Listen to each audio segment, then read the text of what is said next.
కడపలో ఈ మహానాడు చేయడం అంటే ఇది చారిత్రాత్మక నిర్ణయం అని చెప్పి ఈ సందర్భంగా తెలియజేస్తున్నాను.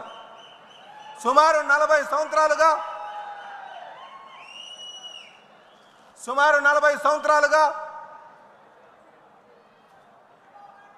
అలుపెరగినటువంటి శ్రామికుడిగా తెలుగుదేశం పార్టీని తన భుజస్కంధాలపైన వేసుకొని క్రమం తప్పకుండా ప్రతి ఏడాది కూడా మహానాడు చేసుకుంటూ ముందుకు నడిపిస్తున్నటువంటి తెలుగుదేశం పార్టీ జాతీయ అధ్యక్షులు ముఖ్యమంత్రి గారి కోసం మనం మాట్లాడుకోవాల్సిన అవసరం ఉంది.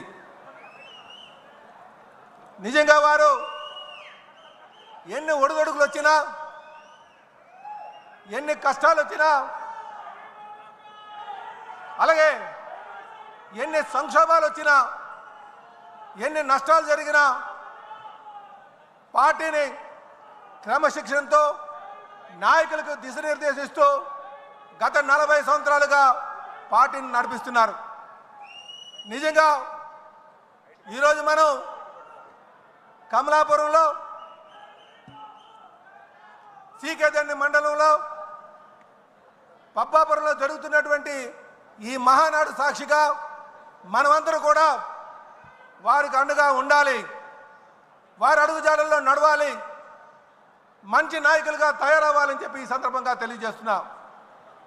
వారు నా సారథ్యంలో అనేక సంస్కరణలు తీసుకొచ్చి విజన్ 2020 తీసుకొచ్చి, ఆ రోజు విజన్ 2020 అంటే ఎగతాళి చేశారు.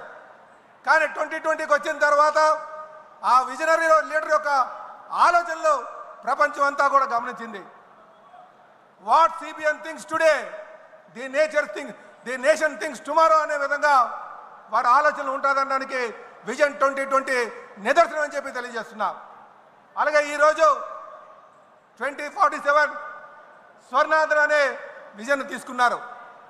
దానికి మనమందరం కూడా ఆయన అడుగుజాడల్లో నడవాల్సిన అవసరం ఉందని చెప్పి ఈ సందర్భంగా తెలియజేస్తున్నాం. అలాగే ఈరోజు